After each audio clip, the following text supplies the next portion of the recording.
지금의 러시아가 구소련이던 시절 어느 한 냉장고에서 일어났던 일이라고 합니다.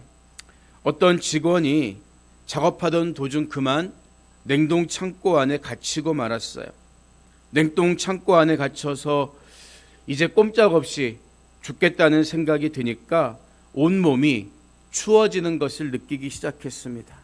몸이 점점 식어지고 시간이 지날수록 사지가 다 얼어붙는 것만 같았죠. 아무리 문을 두드리고 벽을 쳐봐도 밖에서 듣지 못했습니다. 시간이 점점 흘러서 밤이 되었고 이제 구조되는 것은 점점 생각할 수 없게 되었어요. 그래서 매일 쓰던 공장의 작업 일지를 펼치고 마지막 글을 쓰기 시작합니다. 몸이 점점 차가워 온다. 얼어붙는다. 정신이 점점 혼미해 온다. 이제 마지막이 다가옴을 느끼고 있다. 결국 그 직원은 냉동 창고 안에서 죽고 말았습니다. 다음 날 동료들이 출근을 해서 냉동 창고 문을 열었을 때 그 안에는 싸늘하게 식은 동료의 시신이 있었죠. 그런데 놀라운 것은 동료들이 그를 발견했을 때 그 창고의 온도가 섭씨 13도였다는 거예요. 야외가 아닌 이상 사람이 얼어 죽을 만한 온도가 아니었죠. 하지만 그 직원은 그 냉동 창고가 가동되고 있지 않다는 것을 모른 채 내가 그저 이 냉동 창고 안에 갇혔다는 절망감으로 인해서 죽고 말았던 것입니다. 기독교 실존주의자였던 키에르 케고르는 절망은 죽음에 이르는 병이라는 유명한 말을 했죠. 그런데 그가 말한 절망은 어떤 우리가 세상에서 경험하는 그런 일반적인 의미의 절망이 아니라 인간이 하나님 앞에서 자기의 본래 모습을 잃어버린 상태를 가리키는 표현입니다. 따라서 그러한 절망은 하나님 앞에서 자기의 본래 모습을 찾을 때 극복하고 치유될 수가 있는 것이죠. 하나님이 더러 우리에게 고난을 허락하시고 그 과정을 통해서 하나님과의 올바른 관계를 회복시켜 가실 때가 있다는 거예요. 그런 관점에서 보면 욥에게 찾아온 고난 또한 하나님을 더 깊이 알아가는 과정 중에 있었던 필연적인 사건으로 볼 수 있습니다. 하지만 문제는 고난을 겪는 그 고난을 감당해야 하는 인간의 본성이 약하다는 거겠죠. 그렇기 때문에 처음부터 어떤 고난에도 흔들리지 않고 절망하지도 않는 사람은 거의 없습니다. 절망을 통해 그 신앙과 마음이 바닥을 치고 난 후 돌이키고 비로소 신앙이 성장해 가기도 한다는 거예요. 자신을 정죄했던 엘리바스에 대한 긴 반론을 마친 욥은 오늘 본문에서는 하나님을 향한 호소와 탄식을 토로하고 있습니다. 그러니까 욥이 말하고자 하는 대상이 친구들에게서 하나님으로 옮겨진 거죠. 내용상 7절부터 10절까지가 기도의 형식을 갖춘 간절한 호소의 이야기라면 11절부터 21절까지는 하나님을 향한 깊은 원망과 탄식이라고 할 수 있습니다. 먼저 7절과 8절에서 욥은 내 생명이 한낮 바람 같음을 생각하옵소서. 나의 눈이 다시는 행복을 보지 못하리이다. 나를 본 자의 눈이 다시는 나를 보지 못할 것이고 주의 눈이 나를 향하실지라도 내가 있지 아니하리이다. 이렇게 탄원하죠. 지금 욥은 깊은 체념 가운데 빠져 있는 거예요. 그래서 내뱉는 말이 내 생명이 한낮 바람 같음을 생각하옵소서. 이런 고백이죠. 여기서 바람으로 번역된 루아흐라는 단어는 본래 영 또는 호흡을 나타낼 때 주로 사용된 단어입니다. 사실 인간이란 존재가 대단해 보이지만 5분만 호흡을 멈추면 흙으로 돌아가는 존재에 불과합니다. 그러니까 호흡을 멈춘 인간은 바람과 함께 사라지고 마는 거겠죠. 그런 의미에서 욥의 이 고백은 우리 인생의 연약함과 유한함을 잘 드러내주는 표현이라고 할 수 있습니다. 특히 8절에서 욥은 주의 눈이 나를 향하실지라도 내가 잊지 아니하리이다 이렇게 말하고 있는데요. 이것은 하나님을 향한 일종의 협박 아닌 협박이라고도 볼 수가 있어요. 왜냐하면 나에게 남은 시간이 얼마 없기 때문에 하나님이 지금 당장 나를 돌아봐 주지 않는다면 다시는 이 땅 가운데서 저를 찾을 수 없을 것입니다. 이런 의미이기 때문입니다. 그러니까 욥은 지금 무조건 죽기를 갈망하고 있는 게 아니라 하나님, 제가 도저히 이렇게 살 수 없으니까 당장 와서 해결해 주세요. 절규하고 있는 거죠.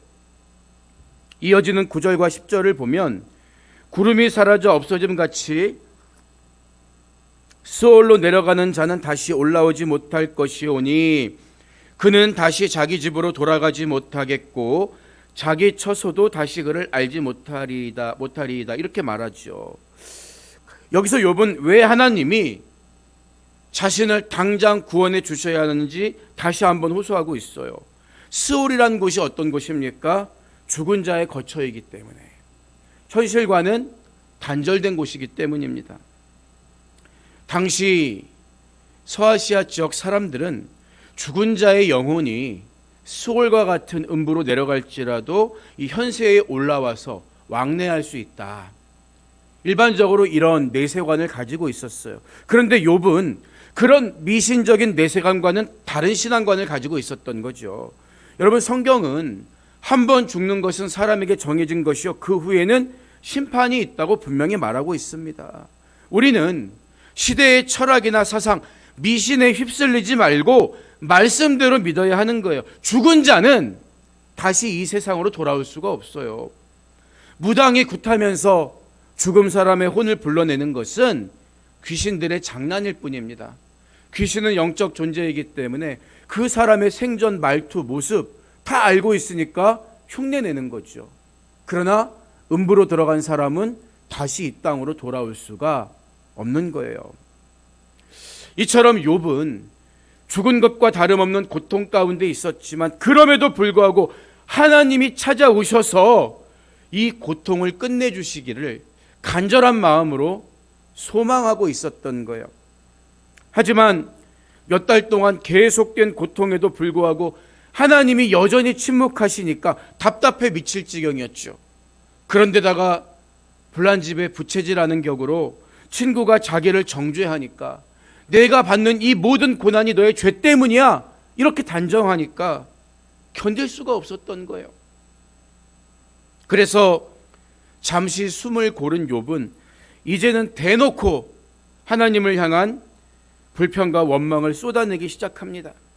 11절에서 욥은 그런즉 내가 내 입을 금하지 아니하고 내 영혼의 아픔 때문에 말하며 내 마음의 괴로움 때문에 불평하리이다 이렇게 운을 떼죠. 하나님, 제 억울하고 답답한 심정 한번 들어보세요. 제 불평 한번 들어보세요. 이 말이에요. 이게 하나님 앞에 어떤 면에서 불경해 보일 수 있겠지만 사실 욥은 하나님을 너무나 신뢰한 사람입니다. 하나님의 존재에 대한 의심이 조금도 없어요. 그러니까 마치 곁에 계신 것처럼 자기 속마음을 하나님 앞에 다 꺼내서 토설할 수가 있었던 거죠. 욥은 하나님에게 내가 바다니까? 바다 괴물이니까? 주께서 어찌하여 나를 지키시나이까? 12절에서 따지기 시작해요. 바다니까? 이 말의 의미가 뭘까요? 이 바다로 번역된 얌이라는 단어는 바다뿐만 아니라 큰 강을 가리키기도 합니다. 당시 서아시아 지역은 우기 때마다 강이 차고 넘쳐서 범람하면서 주변 사람들에게 많은 피해를 입히곤 했죠. 그래서 사람들에게 큰 강이나 바다는 위험하고 공포스러운 대상으로 인식되었습니다. 그러니까 내가 바다니까? 이 말의 뜻은 제가 사람들에게 해를 끼치거나 공포를 주는 존재도 아닌데 어째서 저를 바다라든지 바다 괴물처럼 심하게 다루십니까? 이런 뜻이라고요. 계속해서 13절과 14절을 보면 혹시 내가 말하기를 내 잠자리가 나를 위로하고 내 침상이 내 수심을 풀리라 할 때에 주께서 꿈으로 나를 놀라게 하시고 환상으로 나를 두렵게 하시나이다. 이렇게 토로하죠. 대부분의 사람들이 잘 때 10번 넘게 꿈을 꾼다고 해요, 과학적으로. 하지만 기억하지 못할 뿐이죠. 그럼에도 불구하고 힘들 때 꾸었던 달콤한 꿈들은 시간이 오래 흘러도 기억이 나요. 저도 군대에 있을 때 꿨던 꿈 중에 아직도 기억나는 게 있어요. 군대에서 처음 맞은 설날 그 어간이었는데 제가 꿈에 제대를 명받아서 제가 굉장히 뭘 잘해서 제대하라 그랬어요. 그래서 집에 가서 이 떡만둣국을 맛있게 먹던 그런 기억이 나요. 꿈입니다. 그때 저는 고작 2등병이었어요. 서러운 2등병이 제대하는 꿈이라도 꿀 수 있는 게 얼마나 달콤한 일입니까? 그런데 욥은 그런 것조차도 이루어지지 않았다는 거예요. 일상에서는 물론 꿈속에서조차 쉼과 평안을 누리지 못했습니다. 심지어 꿈은 물론 환상으로까지 하나님이 나를 두렵게 하셨다. 이 말의 뜻이 뭡니까? 이게 모든 게 우연히 일어난 게 아니라 하나님이 저를 그렇게 몰아가셨잖아요. 따지고 있는 거예요. 따라서 본문에서 하나님을 향한 욥의 첫 번째 항변은 제가 뭘 그리 잘못했습니까? 도대체 저에게 어떤 죄가 있습니까? 이 말이죠. 남에게 해를 가했다든지 공포를 조장하면서 윽박 지르며 살아왔다면 이해라도 하겠는데 있는 거 나눠주고 선량하게 살아온 저에게, 동방의 의인으로 불려온 저에게 왜 밤에 꿈자리조차 사나울 정도로 괴롭히십니까? 이런 원망과 불평이에요. 그래서 욥은 다시 한번 죽기를 소망합니다. 15절과 16절에서 이러므로 내 마음이 뼈를 깎는 고통을 겪느니 차라리 숨이 막히는 것과 죽는 것을 택하리이다. 내가 생명을 싫어하고 영원히 살기를 원하지 아니하오니 나를 놓으소서. 내 날은 헛것이니이다. 하소연합니다. 조금 전에는 당장 저를 구해주시지 않으면 이 땅에서 나를 보지 못할 거예요. 이렇게 외쳤던 그가 차라리 죽기를 원할 만큼, 오락가락할 만큼 고통의 깊이를 헤아릴 수가 없는 거죠. 내 날은 헛것이니이다. 이 말처럼 욥은 더 이상 이런 몰골로 사는 것은 아무 의미가 없다는 깊은 체념과 절망에 빠지게 된 거예요. 이어지는 구절을 보면 사람이 무엇이기에 주께서 그를 크게 만드사 그에게 마음을 두시고 아침마다 권징하시며 순간마다 단련하시니까 주께서 내게서 눈을 돌이키지 아니하시며 내가 침을 삼킬 동안도 나를 놓지 아니하시기를 어느 때까지 하시리까 토로합니다. 여기서 우리가 주목해야 할 구절이 사람이 무엇이기에, 이 첫 구절이에요. 우리가 흔히 쓰는 내가 뭐라고, 내가 뭐길래 이런 말이 있잖아요. 그러니까 우리식으로 표현하면 하나님 제가 뭐라고 저에게 이렇게까지 하십니까? 라는 건데, 여러분 여기에는 부정적인 의미만 있는 게 아니라 긍정적인 의미로도 쓰일 때가 있다는 거예요. 욥의 말과 똑같이 사람이 무엇이기에 이 구절로 시작하는 시편 8편의 말씀이 있잖아요. 시편 8편 4절을 보면 사람이 무엇이기에 주께서 그를 생각하시며 인자가 무엇이기에 주께서 그를 돌보시나이까, 이런 고백이 있습니다. 이 시의 저자인 다윗은 매 순간마다 동행하시고 돌보시는 하나님의 은혜를 기억하면서 하나님 도대체 제가 뭐라고 이렇게까지 잘해주십니까? 노래한 거죠. 하지만 오늘 욥은 그런 의미와는 전혀 다르게 하나님 도대체 제가 뭐라고 이렇게까지 쫓아다니면서 괴롭히시는 거예요. 따지는 거예요. 그런데 17절에서 단련으로 번역된 빠한이라는 단어는요, 순도를 시험하다는 뜻입니다. 그러니까 욥은 지금 자기가 당하고 있는 고난이 하나님이 나의 믿음의 순도를 확인하기 위해 시험하시는 것이라는 사실에 대한 인식이 있었다는 거예요. 그래서 우리가 잘 아는 뒤에 가서 욥기 23장 10절에서 욥이 어떻게 고백합니까? 내가 가는 길을 그가 아시나니 그가 나를 단련하신 후에는 내가 순금같이 되어 나오리라. 이런 말을 했던 거죠. 사실 이 구절은 그 의미가 우리가 개역 개정 성경으로 읽는 것과는 조금 다릅니다.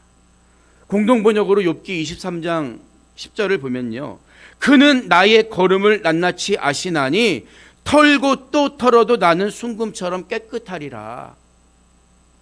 이게 원문의 의미를 보다 정확하게 번역한 것입니다. 그러니까 욥 자신은 이미 순금처럼 정직하고 깨끗한데 하나님이 계속해서 흔드시는 걸, 순도를 시험하시는 것을 이해할 수도 견딜 수도 없다는 거예요. 이미 털어도 먼지 안 나는 사람인데, 그런 나인데 왜 도대체 나를 괴롭히시느냐는 거죠. 성도님들 중에는 간혹 설교를 들으면서 목사님이 나를 타켓으로 삼아서 말씀하신다고 오해하는 분들이 계세요. 절대 그럴 일은, 그런 적도 없습니다. 그런데 어떻게 그런 생각이 드실까요? 평소에는 괜찮아요. 하지만 힘든 일이 있거나 오랜 시간 동안 고난 가운데 놓이면, 신앙이 병들면 왜 나를 타켓으로 삼는 거야? 이런 생각을 가질 수 있는 거예요. 욥도 마찬가지였다는 거죠. 그래서 20절을 보면 사람을 감찰하시는 이여 내가 범죄하였던들 주께 무슨 해가 되오리이까? 어찌하여 나를 당신의 관역으로 삼으셔서, 타켓으로 삼으셔서 내게 무거운 짐이 되게 하셨나이까? 제가 뭐라고 저를 관역으로 삼으셔서 계속해서 괴롭히시고 힘들게 하십니까? 욥의 마지막 항변은 그래서 왜 저를 관역으로 삼으셨습니까? 이 말이에요. 마지막 21절에서 욥은 주께서 어찌하여 내 허물을 사하여 주지 아니하시며 내 죄악을 제거하여 버리지 아니하시나이까? 내가 이제 흙에 누우리니 주께서 나를 애써 찾으실지라도 내가 남아있지 아니하리이다. 토로하는 거죠. 당신을 향한 신실한 열정으로 그토록 많은 번제를 드렸었는데 씻지 못한 무슨 죄악이 저에게 남아있습니까? 왜 계속해서 이런 시련 가운데 저를 내버려 두십니까? 나는 이제 당신을 향한 기대와 소망을 그냥 접겠습니다. 이런 항변이에요. 여러분, 사실 우리가 제일 극복하기 어려운 신앙의 관문 가운데 하나가 체념, 절망이 아닐까요? 차라리 하나님을 원망이라도 하면 좋은데 그마저도, 그런 의지마저도 다 내려놓게 된 거예요. 아예 하나님을 향한 기대와 소망을 그냥 접어버리는 거죠. 저는 이제 다 끝났습니다. 뭔가를 바라지도 않겠습니다. 그러니까 그냥 생명 거두어 가시고 저를 내버려 두세요. 그런 마음으로 하나님께 드리는 기도에 대해서 하나님은 어떤 응답을 하실까요? 성경에 나오는 비슷한 상황이 있습니다. 바로 엘리야의 경우지요. 갈멜산의 승리를 거둔 후에도 이세벨이 눈 하나 깜짝하지 않고 오히려 자기를 죽이겠다고 덤벼드니까 엘리야의 마음이 무너져 내려요. 광야로 도망친 그는 로뎀나무 아래 앉아서 차라리 내 생명을 걷어가시라고 읍소하지요. 그런데 하나님은 그런 엘리야를 꾸짖지 않고 그의 믿음 없는 기도를 잠잠히 듣고 계십니다. 그리고 천사를 통해 음식을 공급해 주시지요. 3년 전 엘리야가 그릿 시내가에 머무를 땐 그래도 그에게 의욕과 힘이 있을 때에는 까마귀를 통해서 음식을 공급해 주셨던 하나님이 이제는 지치고 모든 의욕을 상실한 엘리야에게 하나님의 종 천사를 보내서 위로해 주신 거예요. 저와 가까운 선배 목사님이 성경 공부 모임에 오셔서 들려주신 이야기가 있어요. 그분이 한창 목회에만 열중하던 시절에 사모님이 그만 우울증에 빠지셨답니다. 성도로서 하지 말아야 할 극단적인 선택을 할 정도로 몸도 마음도 무너진 시기였다고 해요. 누구에게나 그런 힘든 때가 찾아올 수 있습니다. 그때 목사님은 사모님에게 그런 말을 했다고 해요. 아무것도 안 해도 돼. 그냥 옆에서 숨만 쉬고 있어도 돼. 물론 지금은 두 분이 주님 일에 한 마음으로 힘쓰고 계십니다. 여러분, 어쩌면 우리 인간의 그런 절망과 한숨 섞인 기도를 듣는 하나님의 마음이 그렇지 않을까요?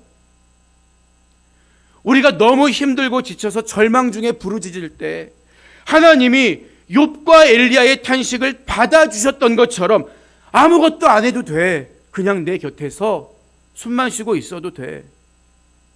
하시면서 위로해 주지 않으실까요?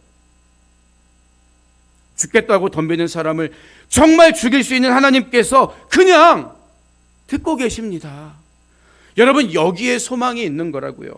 하나님은 나를 관역으로 삼아서 일부러 괴롭히시는 분이 아닙니다. 그분의 생각과 계획은 언제나 우리를 온전히 세워가시는 데 있습니다. 그래서 우리에게는 어떤 순간에도 소망이 있고 길이 있는 거예요. 오늘 말씀을 마무리합니다. 우리가 예배 시작 전에 불렀던 찬송가 541장 꽃이 피는 봄날에만 이란 찬송의 작사를 손양원 목사님이 하셨어요.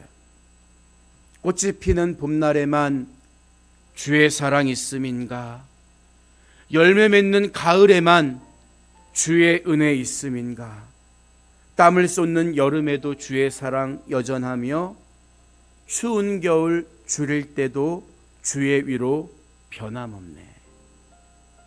여러분, 살다 보면 다윗처럼 제가 무엇이기에 이렇게 복을 주십니까? 라고 찬양하는 순간만 있는 게 아니라 욥처럼 왜 제게 이토록 고난을 주십니까? 라고 탄식하는 순간도 옵니다. 그러나 모든 것이 우리를 눈동자처럼 살피시는 하나님의 계획 안에 있다고요.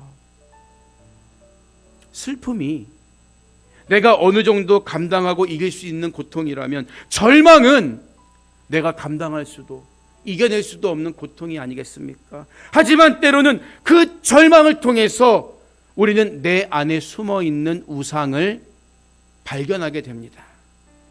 가령 하나님보다 돈을 더 사랑한 사람이 있다면 돈을 다 잃어버렸을 때 무엇으로도 위로가 되지 않을 거예요. 하나님으로도 위로가 되지 않아요. 결국 나를 절망시키는 것은 하나님보다 더 사랑하는 그 무언가라는 거죠.